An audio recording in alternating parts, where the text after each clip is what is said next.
Elisa has implicated her friend Sarah in Larry McNabney's murder.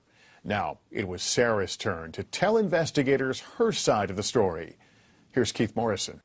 I'm here tonight to encourage you to let the chips fall where the chips fall. Do not protect Elisa anymore. Don't protect yourself either. Just tell the truth. Is she incriminating me somehow? Sarah Dutra appeared confused. No little dog to keep her company now. Her close friend Elisa McNabney had confessed to murdering her husband Larry and claimed that Sarah, just 21 years old at the time, not only helped with the murder, but was actually the driving force behind it. What do you think Elisa's doing right about now? She is lying about what really happened.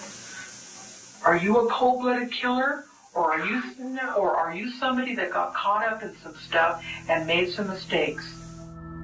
They confronted her with Elisa's written confession.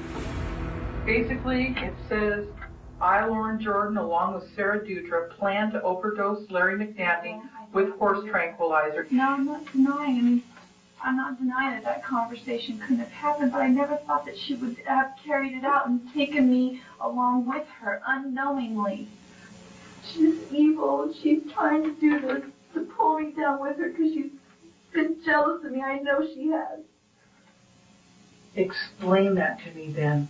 Why is she doing this? Make me believe it, Sarah. Because she's an evil person. Anyone who can kill her husband is evil. Sarah Dutra broke down and told detectives her side of the story. And in this version, it was Elisa, not Sarah, who was the cold-blooded killer.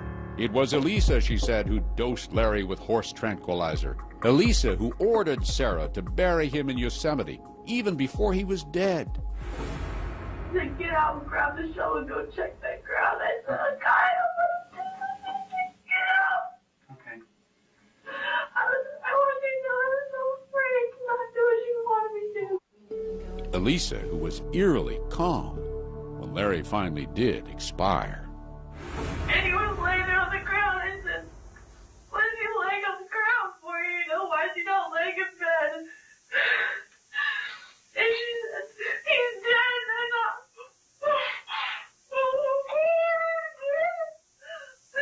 he's dead. That was the morning of September 12th, after the long and harrowing drive home from the horse show in Los Angeles, said Sarah. And through her tears, she told the detectives how Larry's body ended up in the refrigerator.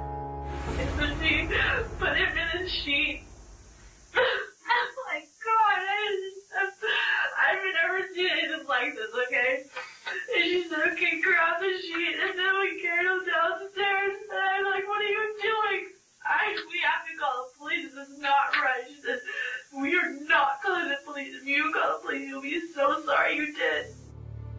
And this was the heart of Sarah's version. She went along with the whole awful, crazy thing for one reason, she said. She was deathly afraid of Elisa. God.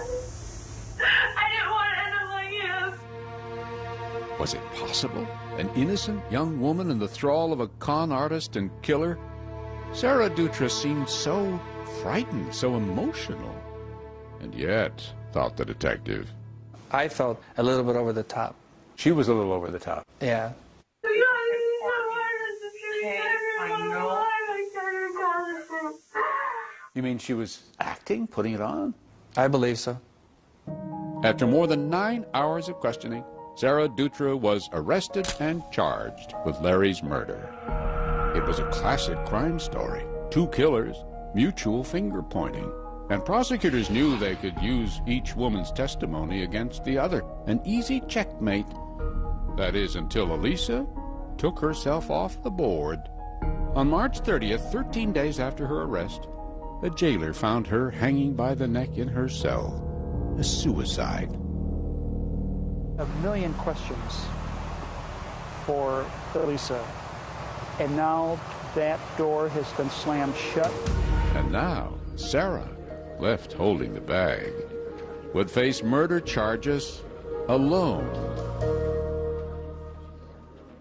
Coming up, The prosecutor had to prove that Sarah was equally responsible for Larry McNabney's death. But with Elisa gone, whose story would the jury believe? When you try only one defendant, it's very easy, as it was for Sarah Dutra, to point the finger at the one who's not there. When Poison continues.